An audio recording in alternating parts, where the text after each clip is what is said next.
My name is Jeffrey, and I'm living proof that the American dream has become a lie. I don't know how it will play out in November, but what we know is that we will end up with many more unemployed, and particularly also people in the gray economy, which are not counted for, who lose their jobs. So we will see definitively a lot of anger. I was raised to believe that if you worked hard, paid your bills, and did everything right, you'd be okay. You'd own a home, you'd send your kids to college, you'd retire with dignity. But somewhere between my parents' generation and mine, that promise shattered. And I'm not alone. Millions of us are discovering that the rules changed, the game is rigged, and no matter how hard we work, we're still losing. The current economic landscape isn't just challenging, it's catastrophic. And it's designed to look like your personal failure when it's actually a systemic collapse. Housing prices haven't just risen, they've exploded beyond any rational connection to what people actually earn. The median home price hit $412,500 in 2024, which is 5 times the median household income. Read that again, 5 times.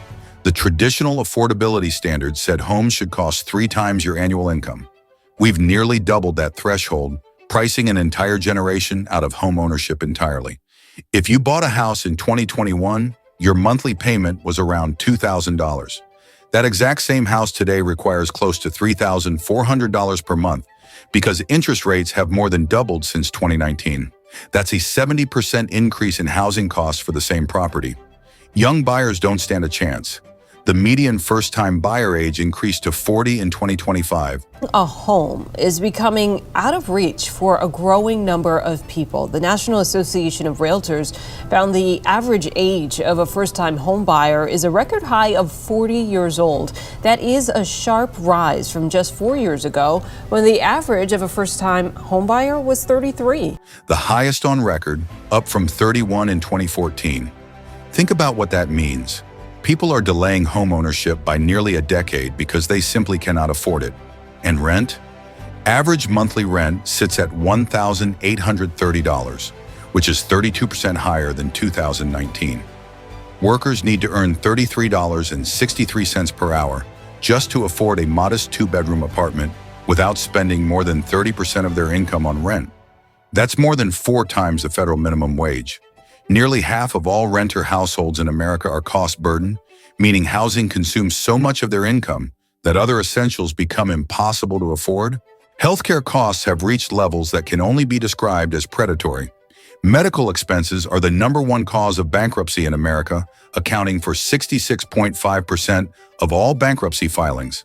States are seeing an increase in debt collection lawsuits, including lawsuits collecting on medical debt. A new analysis says that while lawsuits dipped during the pandemic, they surged in 2023 into 2025. Let that sink in. 2/3 of people who declare bankruptcy do so because of medical bills. Not because they're irresponsible, not because they made bad choices, because they got sick. Approximately 100 million Americans carry medical debt. That's nearly 1 in 3 people. 17% of adults with healthcare debt had to declare bankruptcy or lose their home because of it. Think about my friend Sarah, a single mother working full-time with health insurance through her employer. When her son needed emergency surgery, her insurance paid 80% of the costs. The remaining 20% of a $75,000 surgery left her with $15,000 in out-of-pocket expenses she couldn't pay. She lost her home. She had insurance. She did everything right, and she lost everything anyway. About 550,000 Americans file for bankruptcy each year, primarily because of medical bills. National health spending is projected to reach $6.2 trillion by 2028, a 50% increase from 2020. Meanwhile, nearly half of Americans worry they'll be bankrupted by a major health event. That fear isn't irrational. It's the lived reality of millions who've watched medical debt destroy their financial security despite having jobs and insurance coverage. Education was supposed to be the pathway to success. Instead, it's become a debt trap that follows you for decades. Student loan debt in America totals $1.77 trillion. The average federal student loan debt per borrower is $39,375 in 2025, nearly double what it was in 2008. For context, that's about what the average American earns in an entire year before taxes. But here's what makes it truly devastating. Borrowers ages 35 to 49 hold the largest portion of student loan debt at $646.6 billion. These aren't recent graduates. These are people who've been out of school for 10, 15, or 20 years and still can't pay off their education. Even Americans aged 62 and older collectively owe $121.5 billion in student loans. People are carrying education debt into retirement, unable to save for their golden years because they're still paying for degrees they earned decades ago. The delinquency rate tells an even darker story. As of 2025, 10.16% of student loan debt is already 90 days or more past due. The rate of serious student loan delinquencies is roughly double that of credit card debt and far higher than any other type of consumer debt.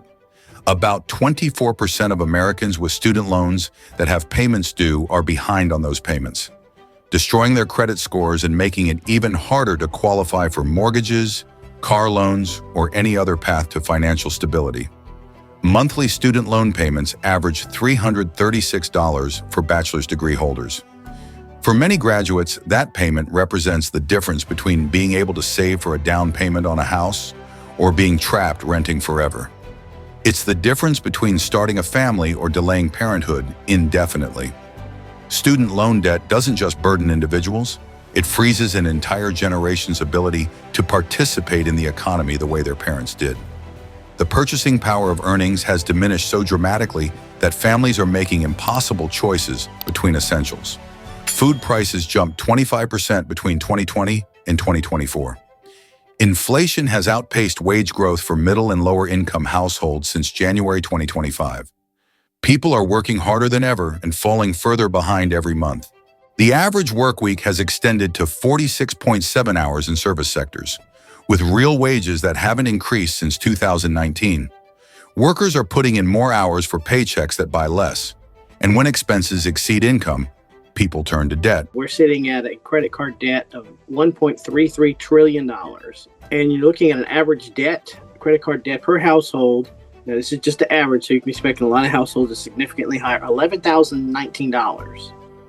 Credit card debt hit a record $1.33 trillion in 2025, with the average household owing $11,019 at interest rates averaging 22.25%.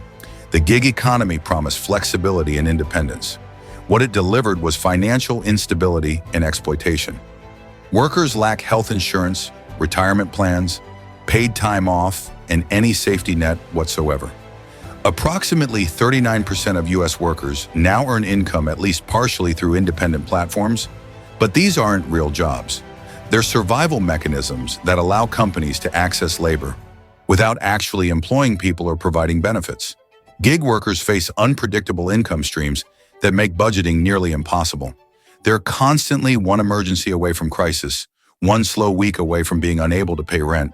The absence of job security means living in permanent uncertainty, never knowing if next month's income will be enough to cover basic expenses. My cousin Mark worked in the gig economy while attending night school, trying to better himself. A car accident left him unable to work for 3 months. No sick leave, no disability coverage, no safety net. His medical bills combined with zero income forced him into bankruptcy at age 27. He wasn't lazy, he wasn't irresponsible. He was surviving in an economy that treats workers as disposable. Inflation affects everything we touch. Groceries that cost $100 in 2020 now cost $125. Gas prices surge, making commuting to work more expensive. Basic necessities like toiletries and cleaning supplies have seen dramatic price increases. Transportation costs have risen as fuel prices climb. Every aspect of daily life costs more while paychecks stay the same. Families are forced to make devastating choices. Do we buy fresh vegetables or cheaper processed food? Do we pay the electric bill or the credit card minimum payment? Do we get the car repaired or skip it and hope it doesn't break down completely? These aren't hypothetical scenarios. This is daily reality for tens of millions of Americans. The statistics tell us one story, but the human cost tells another. Behind every number is a person with dreams, responsibilities, and dignity. When I hear that 67% of workers live paycheck to paycheck, I see my neighbor who works 2 jobs and still can't afford her daughter's asthma medication. When I read that medical bills cause 66.5% of bankruptcies, I remember my cousin losing everything after cancer treatment despite having insurance.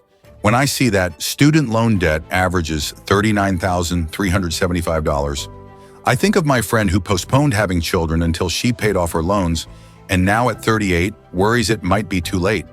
These aren't statistics. These are lives being systematically destroyed by an economic system that values profits over people. We cannot fix this through individual action alone. This isn't a problem of personal financial management. This is institutional failure on a massive scale. We need systemic change. We need living wages that actually allow people to live. We need affordable healthcare that doesn't bankrupt families when illness strikes. We need education reform that doesn't trap students in decades of unpayable debt. These aren't radical demands, these are basic requirements for a functioning society. Every other developed nation provides universal health care. Every other wealthy country makes higher education affordable or free. They've solved these problems. We refuse to because the current system is profitable for those at the top, even as it crushes everyone else. We must advocate for policies that prioritize human dignity over corporate profits. Contact your representatives. Support organizations fighting for economic justice. Vote for candidates who understand that an economy only works when it works for everyone, not just the wealthy. But policy change alone isn't enough. We need community solidarity.